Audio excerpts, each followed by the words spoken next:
ડભોઈના વેગા ખાતે unique project એવા alkaline water પ્લાન્ટનું ડભોઈ ખાતે ધારાસભ્ય શૈલેષ મહેતાના હસ્તે ઉદ્ઘાટન કરવામાં આવ્યું। આ પ્રસંગે નગરપાલિકાના પ્રમુખ બિરેન શાહ સહિતના આગેવાનો તેમજ નીર એક્વા આલ્કલાઇન વોટર પ્લાન્ટના માલિક કૌશિકભાઈ પંચાલ ઉપસ્થિત રહ્યા હતા।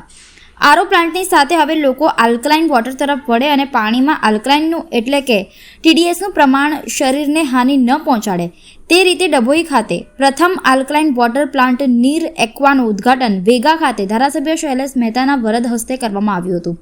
માનવ શરીર માટે પાણી ખૂબ મહત્વનું હોય છે અને તેમાં પણ પાણીમાં TDSનું પ્રમાણ વધારે ઓછું હોવાના કારણે કેટલીક વખત તે માનવ શરીર માટે અને સ્વાસ્થ્ય માટે હાનિકારક હોવાના કારણે હવે લોકો આલ્કલાઇન વોટર તરફ વળી રહ્યા હોય ત્યારે ડભોઈની અંદર પ્રથમ આલ્કલાઇન વોટર પ્લાન્ટનું ઉદ્ઘાટન ધારાસભ્ય શૈલેષ મહેતાના વરદ હસ્તે કરવામાં આવ્યું।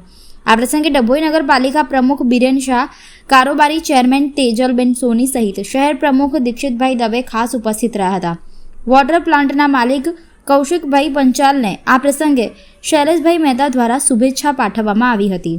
ડભોઈ નગરમાં વેગા ખાતે બોટલિંગ પ્લાન્ટ એટલે પાણીના પ્લાન્ટનું આજે ઉદ્ઘાટન કરવામાં આવ્યું છે।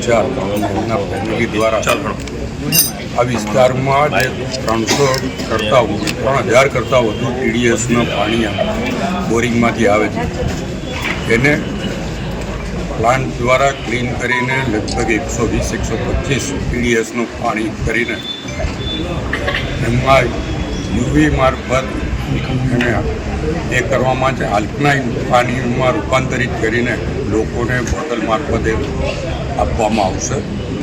ત્યારે આ યુનિક પ્રોજેક્ટ એમણે ડભોઈ નગરમાં ચાલુ કર્યો છે એ બદલ કૌશિક પંચાલને એમના ફેમિલીને અભિનંદન આપું છું અને એમનો પ્લાન્ટ લેટેસ્ટ પદ્ધતિનો પ્લાન્ટ છે ત્યારે આપણા મારફત લોકોને અપીલ પર કરીશ કે ચોખ્ખું આલ્કલાઇન પાણી આપણે સૌ અપનાવીએ જેથી આપણને થતી તકલીફો શારીરિક એમાં રાહત મળે અને જે 3000 કરતાં વધારે TDSનું પાણી ભૂગર્ભમાંથી મળે છે એને ચોખ્ખું કરીને 120-125 TDS જે વર્લ્ડ હેલ્થ ઓર્ગેનાઇઝેશન દ્વારા જે ક્રાઇટેરિયા આપવામાં આવ્યો છે એ પ્રમાણેનું પાણી અહીંયા ઘડી આપવામાં આવશે। ત્યારે આનો ઉપયોગ કરીને આપણી શારીરિક જે તકલીફ હોય એમાંથી રાહત મેળવીએ। કૌશિકભાઈ અને એમની ટીમને ખરેખર દિલથી અભિનંદન। નીર એક્વા તમામ